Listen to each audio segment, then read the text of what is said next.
మనుషుల దయను సంపాదించుకొని చూస్తున్నానా, దేవుని దయను సంపాదించుకొని చూస్తున్నానా? నేను మనుషులను సంతోషపెట్టు కోరుచున్నానా? నేను ఎప్పటికీ మనుషులను సంతోషపెడితే క్రీస్తుకు దాసుడును కాకయే పోదును అని పౌలు గారు సెలవిస్తున్నారు, అపోస్తులైన పౌలు గారు.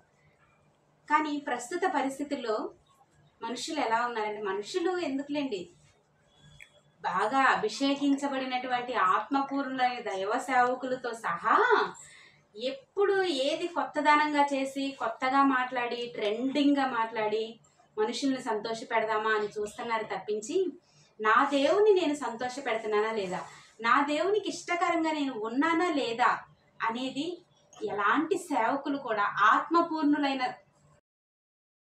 సేవకులు కూడా ఈ దినాల్లో దేవుని కొరకు నేను జీవిస్తున్నానా లేదా, దేవుని నేను సంతోష పెడుతున్నానా లేదా అనేది ఇలా ఈ దినాల్లో ఉన్న సేవకులు ఎవరు కూడా ఆలోచించటం లేదు.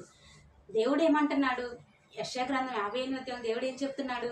మీరు చేసే ప్రార్థన, మీరు చేసే ఉపవాసం, మీరు చేసే భక్తి నాకు అంగీకారముగా ఉండాలి, లేకపోతే నువ్వే చేయొద్దు. నేను అడిగానా నీ ఉపవాసాలు, నేను అడిగానా నీ ప్రార్థనలు, నేను అడిగానా నిన్ను ఆయాస పెట్టుకొని నీ ప్రాణాన్ని కష్టపెట్టుకొని నీ శరీరాన్ని నలగొట్టుకొని చేయమని నేను అడిగానా? నేను అడుగుతుంది అది కాదు. నేను అడిగే ఉపవాసం, నేను అడిగే ప్రార్థన ఏది అని అంటే, దేవునికి ఇష్టమైన ప్రార్థన ఏదంట? దేవునికి ఇష్టమైన ఉపవాసం ఏదంట? మనం చూస్తున్నాం కదా, యెషయా గ్రంథం 58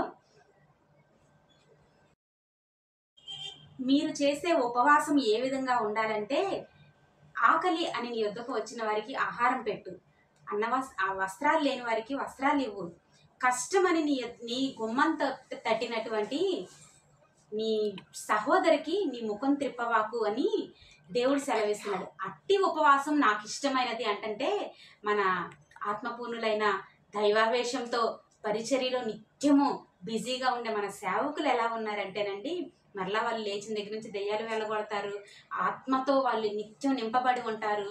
వాళ్ళు మాటలాడినా, వాళ్ళు ఏదైనా చేసినా కానీ అది దేవుని యొక్క చిత్తం లేకుండా, దేవుని దగ్గర నుంచి సెలవు లేకుండా వాళ్ళు ఏది చేయరు, ఏది మాట్లాడరు. అలాంటి మన ఆత్మావేశం కలిగినటువంటి అభిషిక్తులైన మన దైవ సేవకులు సొంత రక్త సంబంధి కష్టంలో ఉంటే పలకరించడానికి అవ్వదు. ఎందుకంటే 21 రోజుల ఉపవాసం, సొంత నీ తోడబుట్టిన నీ రక్త సంబంధి బాధలో ఉంటే ఆదరించడానికి 64 ఉపవాసాలు ఉంటాయి వాళ్ళకి. 21, 44, 63 పెట్టుకొని ఉపవాసాలు చేస్తా, మనుషుల్ని మెప్పిస్తా, స్వలాభం కొరకు స్వనీతిని వాళ్ళు ప్రదర్శించుకుంటా చేస్తున్నటువంటి ఈ అభిషిక్తులైన దైవ సేవకులు దేవునికి ఇష్టమైనవి